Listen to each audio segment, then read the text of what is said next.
Hey guys, welcome back to the channel.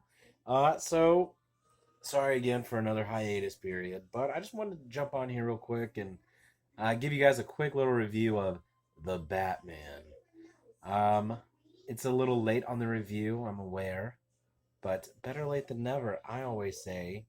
So I really liked it. I thought the movie was really good. The only line I did not enjoy in that movie would have to be when Catwoman says that thing about white men or whatever, like a rich white men. I didn't really like that. Like that seemed a little bit too modern day political. It's just slightly unnecessary. But overall, the movie was really good. People were complaining about the lighting issue of the movie. I didn't really think there was a whole lot of a lighting issue with the movie. Uh, I could see everything that needed to be seen, and I understood fully what was happening in the movie. This movie is more of an origin story, not in that traditional Batman Begins kind of way, but more in the way of Batman realizing that he needs to be a symbol of hope for the hopeless than anything else. He realizes that towards the end of the movie when a bad guy says, "I'm vengeance."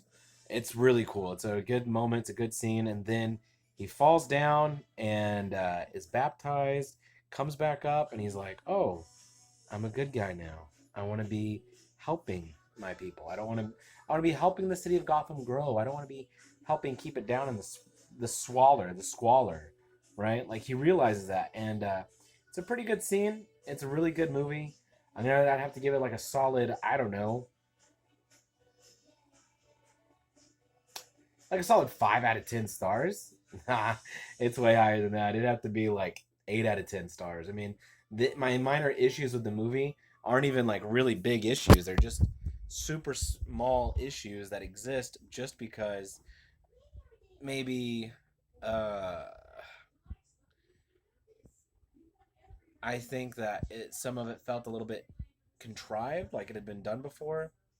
But they weren't like major issues or major problems. Nothing with this movie felt like, oh, it's leaning too hard on one thing or another. The only issue was just the one line from Catwoman about rich white men. It's like, oh god, it's too modern day political. And like there's an issue that happens that talks about Bruce Wayne's parents, and it almost seemed like they were trying to make them look like bad guys. But I think a little bit of critical thinking and sort of everybody kind of understood that, oh, yes, I understand why Thomas Wayne did this.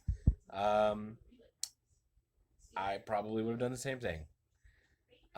Or, if you allowed it to come out, whatever that secret was, you just ride that wave and you deal with it then. That would have been the appropriate thing for Thomas Wayne to do, but, he didn't do it. He did something else entirely. And it kind of hints at like another major story arc that we could be getting. But there weren't any, but it wasn't even really that big of a deal. It doesn't really hinder the character of Thomas Wayne. It just makes him more human as opposed to like the Boy Scout everybody kind of assumed he is or was.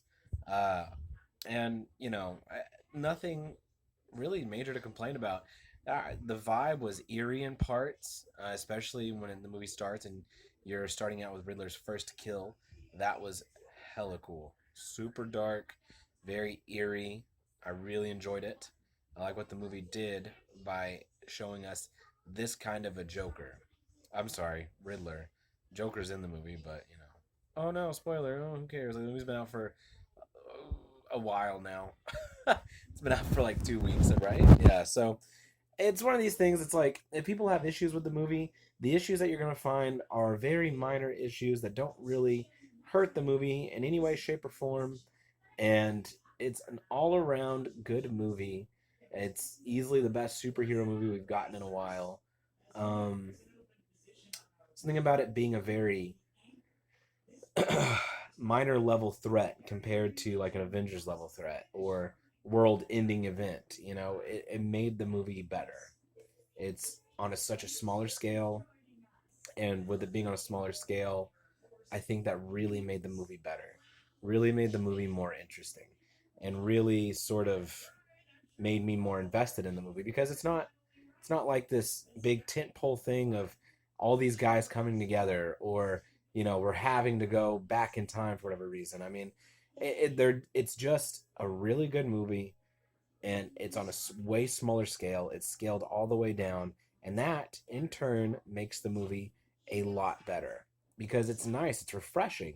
I'm not saying every superhero movie needs to do that. No, you know what I'm expecting from Thor: Love and Thunder? I'm expecting something big and awesome. I want Thor to be obviously our main man, and I want him to get a lot of really cool scenes. But I'm expecting something big. Same with Guardians. I'm expecting something big. Spider-Man: No Way Home. I was expecting something big, and I got it. But also at the same time, it felt smaller, which helped that movie and helped those characters. I mean, Spider-Man: No Way Home was a league of its own and was just, oh my gosh, it was so good. But anyway, guys, so those are my thoughts on the movie. Solid 8.5 out of 10 stars. Right, ratings don't matter. The movie's fantastic. If you for some reason haven't seen it this late in the game, go check it out. It's awesome. And see you guys in the next one, whenever that'll be.